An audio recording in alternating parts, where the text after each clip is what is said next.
করলে তুমি? পিতার রূপ ধরে পুত্রের সঙ্গে ছলনা করেছো? এত অধর্ম! করেছি অধর্ম, করেছি মহাপাপ। তো কে দেবে শাস্তি আমাকে? কে করবে রাবণের বিরোধিতা? কারণ ন্যায়ও আমি, বিচারালয়ও আমি, এবং বিচারকও আমি। তুই শুধু পাপী রাবণ। না তুই জিততে পারবি, না ভয় দেখাতে পারবি। ভয়, ভয় থাকা ভালো। হতে পারে এই ভয়ের রূপেই বিধাতা রাবণের প্রতি প্রেম লুকিয়ে আছে। বিধাতা? তুই কখনো বিধাতা হতে পারবি না। শ্রী হরি বিষ্ণু আমার বিধাতা, আর একমাত্র উনি আমার সবকিছু। তুই কোনোদিনই জিততে পারবি না।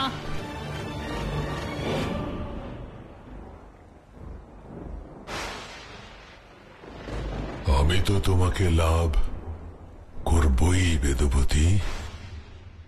এখন দেখার বিষয় হলো যে তোমার বিষ্ণু আমায় রোধ করতে পারে কিনা।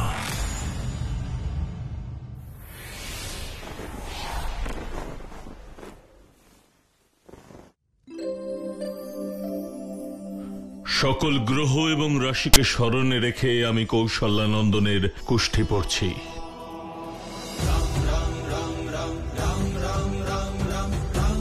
মহারাজ, আপনার এই সন্তান সংসারের এক আদর্শ পুত্র হবে।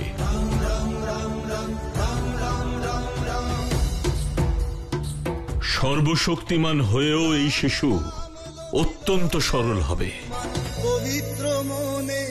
এই শিশু ধর্মের সংস্থাপক হবে এবং একই সঙ্গে অধর্মের বিনাশকারীও হবে।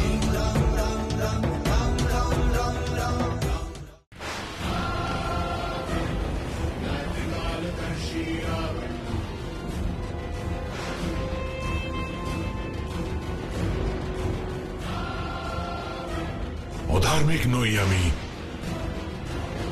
আমি তো কেবল তোমার কষ্ট হরণ করতে চাই। প্রজাপালক, প্রতিশ্রুতি রক্ষক, নারীদের রক্ষাকর্তা হবে এই শিশু। নারীদের রক্ষাকর্তাও আমি দেবী।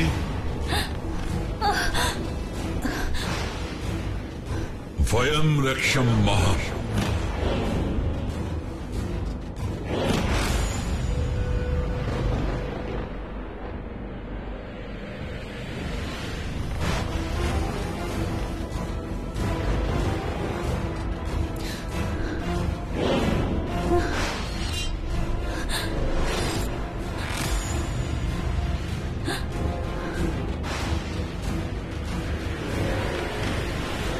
রাবণ, তুই, তোর শক্তি আর তোর এই মায়া সব ব্যর্থ। সৃষ্টি তোলপাড় হয়ে গেলেও তুই কিন্তু কোনোদিনও আমায় লাভ করতে পারবি না, কোনোদিনও না। সর্বদা অধর্মের পথ রোধ করবে এবং সম্পূর্ণ মানব জাতির জন্য ধর্মের পথপ্রদর্শক হবে।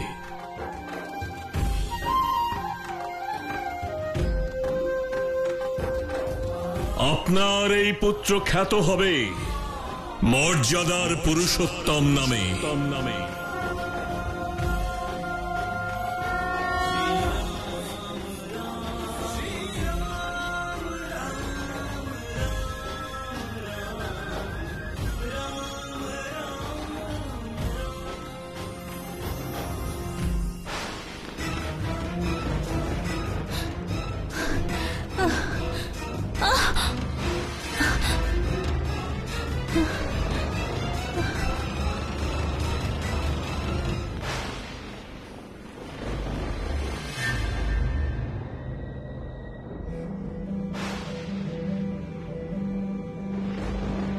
পালিয়ে কোথায় যাবে দেবী?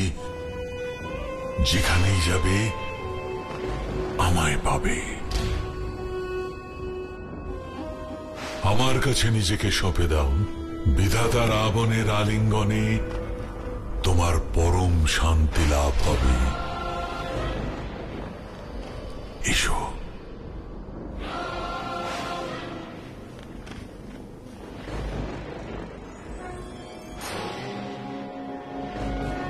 হে শ্রী হরি বিষ্ণু, আমায় শক্তি দিন প্রভু, আমায় শক্তি দিন।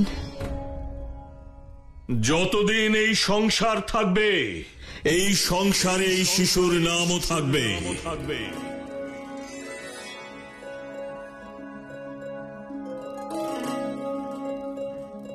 যে পবিত্র অক্ষর এর কুষ্ঠি থেকে প্রস্ফুটিত হচ্ছে তা হল র।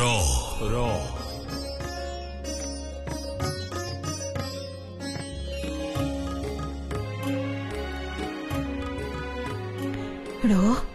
বলুন গুরুদেব, কি হবে আমাদের জ্যেষ্ঠ পুত্রের নাম? মহারাজ, আমি চাই যে আপনার জ্যেষ্ঠ পুত্রের নাম আপনি এবং মহারানী মিলে ঠিক করুন।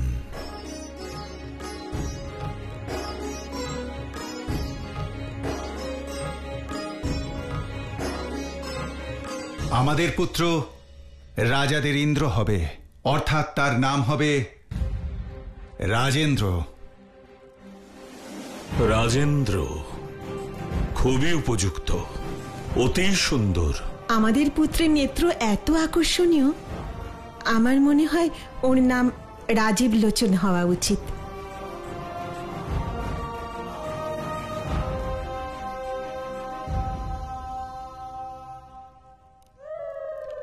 অসাধারণ, দুটি নামই উপযুক্ত, খুবই সুন্দর। মাতা তার পুত্রকে রাজীব লোচন নামে ডাকবে, আর পিতা তাকে গর্ব করে রাজেন্দ্র বলে সম্বোধিত করবে। এ কি হচ্ছে প্রভু? সবাই এমন নাম কেন দিচ্ছেন? দাঁড়ান মুনিবর।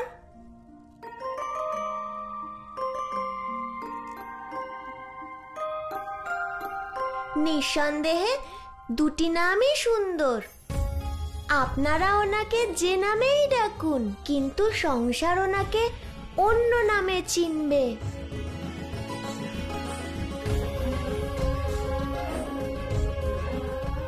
আমার পুত্রের জন্মে তোমার অনেক অনুদান আছে মারুতি, তাই তার নামকরণের অধিকার তোমারও আছে। তাহলে পুত্র মারুতি, তুমিই বলো, কি হবে আমার পুত্রের নাম?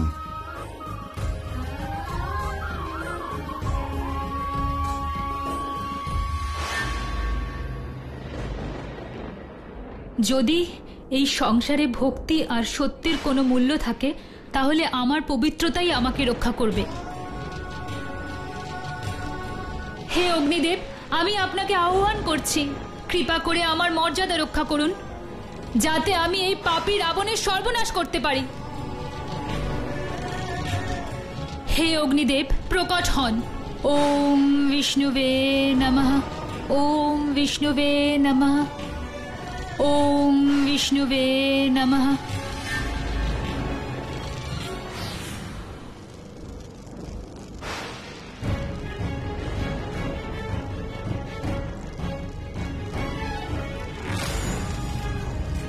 ওম বিষ্ণুবে নমঃ, ওম বিষ্ণুবে নমঃ।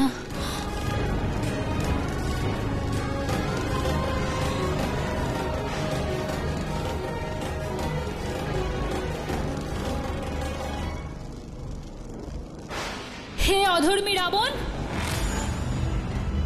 আমি ঋষি কুশধ্বজের পুত্রী বেদবতী তোকে অভিশাপ দিচ্ছি।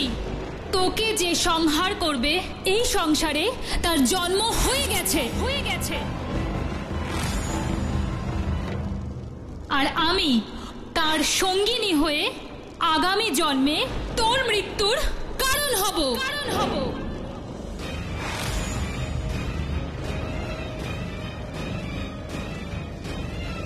হে পবিত্র অগ্নি, আমায় স্বীকার করুন।